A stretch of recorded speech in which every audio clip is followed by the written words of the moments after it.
what has been a bad time in my life. I'll use weight loss. I've always been very self-conscious.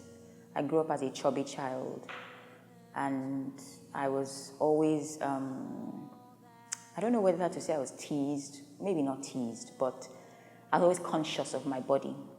And so it's always been a battle. I'll jog around the field, I'll, constantly trying not to eat that and failing miserably because I happen to love food, But then I got married and then I had children, and I really then put on quite a bit of weight. And this may be trivial to some, but there's a reason I'm going to explain why this was an important period of my life. It's not having gotten back into shape that was important. It was the journey. I spent a lot of time in my mid-20s trying different ways to stay a certain size. Some of them were very, very bad for the body. Things that would alter your metabolism because you were trying so hard to fit into a certain mold.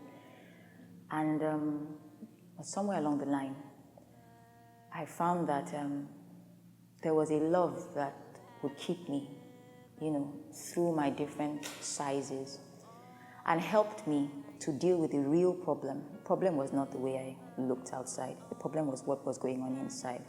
And so I spent probably 5 years or 6 dealing with what was inside, the little girl that was trapped. And it's still a process. It's not done, but it took me a while for it to come out in the physical. And, people will tell you, for example, maybe 1 year after I'd had my last child, this is a whole full year, someone come up to you and say, it's been a year, your tummy is still not flat. Or, it's time to lose weight. I mean, you jog, do something. And I look at them and I shake my head. I'm like, we're not fighting about the same thing. My battle is different from what you're saying. Don't worry, we'll get there. Losing weight is not the problem. But the real thing you can't see, and that's something I feel Christians deal with and they don't talk about, the battle. You're screaming on a level that human ears cannot hear. And, people, you are lonely in a crowd. It's a dangerous place to be. You've got to find your anchor. And now I know that it is Jesus. And when he was done, it's that same Jesus that got me on the treadmill. I hate to exercise. I hate to sweat. I hate anything that makes me physically exerted. And I'm also a very stubborn person. Not one you can get if an instructor and person telling you jog for 20 minutes. I'll be like, you know what, I'm done. So I know that it took someone who knew how to access something within me to get me. I didn't need an instructor. I didn't need any help from anybody except Jesus. I'll be on that treadmill for 1 hour straight. By the 10th minute, my entire body is screaming, get off this thing, it's awful. I'd hear a voice in my head, work past the pain. And that was what helped me. And I don't think a human being could have said that and I'd have listened, but I heard it in my head and I kept going.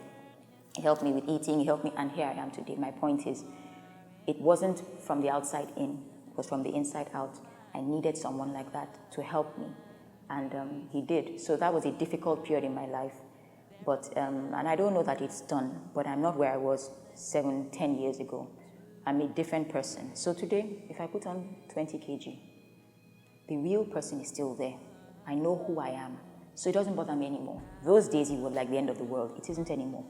And so I want people, if there's anyone listening who has that kind of problem with your image, where you look, you're not the person in the mirror. That's not you. Your spirit is what will outlive this body.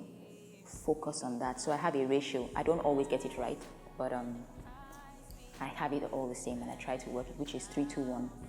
Spirit is 3, soul 2, body 1. Whatever time you spend on your body, multiplied by 3 in the spirit, because that is what's going to outlive all of this when youth is gone, when hair fades and retreats to the back.